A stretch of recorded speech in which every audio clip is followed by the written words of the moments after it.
Hello, Hamish here from mortgagesonline.co.nz. I've got James Wilson, Director of Valuations with Velocity. How are you, James? Yeah, great, Hamish. Great. Thanks for having me again. No, all good. Hey, we're going to talk about some interesting things. We're going to talk about sustainable kind of population growth. What are your interesting picks, or what do you think is interesting in terms of what you're seeing out there across the country, right? So we're going to kind of look outside of Auckland itself.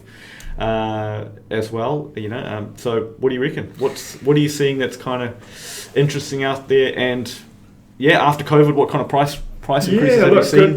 Good area to dig into, Hamish. I think it's intriguing to see what population movement has happened, obviously pre-COVID and since COVID, and what impact that has had on the obviously overall value levels of different locations. So, if we look into areas that have performed relatively well since COVID, right? So the market stopped. Everyone went, "Oh, what's going to happen now?" We saw the monetary response, so lower and cheaper interest rates, that then suddenly fueled demand and still is fueling demand into really sort of quite hype levels. And so now we can sit back. It's been 6 months since that first big lockdown. We can look into what markets are performing well and why. So obviously, Auckland is performing well. Cheaper capital, cheaper money is fueling, really pent up demand, which has carried on through since the lockdown or since the market reopened now. So Auckland is a 1.8% up year on year. But if we go back to your question and focus on those areas where we're seeing sustainable growth. So another market also performing well at the moment is Hamilton, right? Yep. Hamilton has performed well over the last property cycle. Entered a sort of a plateauing period, I suppose you'd say, a year-ish before COVID became a thing. Now, though, we're seeing it performing well. So it's doing that for a few reasons. One is that the genuine population growth underneath the surface there was real. It's showing that now. So Waikato region is up 1.4%, so performing strongly since COVID-19. James, 1.4% up since, you said year on year, or no, since COVID? Since COVID lockdown. Okay. Yeah. Cool. So it's a sort of, so even I think that Auckland was since COVID. Since COVID, yeah, correct. So it's a basically 6 month period. Hamilton, we've seen that growth among groups like first home buyers, movers that are relocating to the region. Yep. So we haven't, yes, we've seen investors down there, of course we have. It's been an active market and a good market to invest in, but it's not the predominant driver. So therefore, it's bounced back really well since that kind of market shock event. If we look further down the North Island, so Whanganui, again, has been the jewel in the crown for quite a while now, and everyone's kind of sat back and gone, when will the growth in Whanganui stop, or will it fall off a cliff, is often the term used. And the answer, when we look at population and demographics, has proven not to be the case, because again, it's been fueled by some quite sustainable drivers, right? And one of those being first home buyers, really active, so they're moving down there to buy a home for themselves and their family to actually live in the area. If I compare that to somewhere like Rotorua, which obviously really active amongst investors, and therefore when a shock like this has hit the market, not as sustainable growth. So we've seen Rotorua performed since COVID, it came back and it was negative growth for quite some time.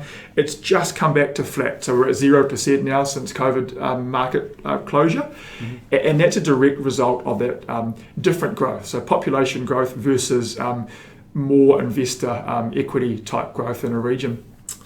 If we look in the South Island... going back to Wanganui, what kind of growth? Whanganui. Yeah, so Whanganui is still performing really well. So the region down there is up 2.5% as a region. The region, But Whanganui as a TA is up just over 3%. So Whanganui itself is performing, again, that's a 6 month window.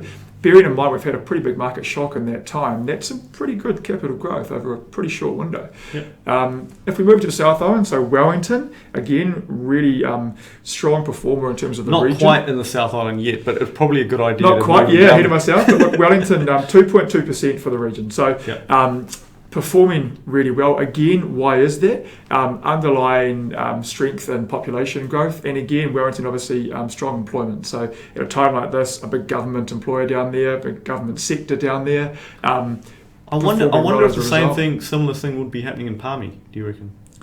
That's probably included in the Wangan. It's in the region, yeah, correct. But again, has performed really well as a result of the strength of Whanganui for the last 5 years, really, because it's been a good fringe location to that. Yeah. And again, first home buyer, really popular location for first home buyers. So genuine population. And then in the South Island, what are you seeing? Yeah, so interesting. So obviously South Island, we're seeing the Queenstown effect having an impact on the Otago region, right? So Queenstown is the TA of the country that's been hit the hardest by COVID-19 for a raft of obvious reasons. Obviously, tourism being one of the biggest ones. So Queenstown's still down 6.6% as a Wow, TA.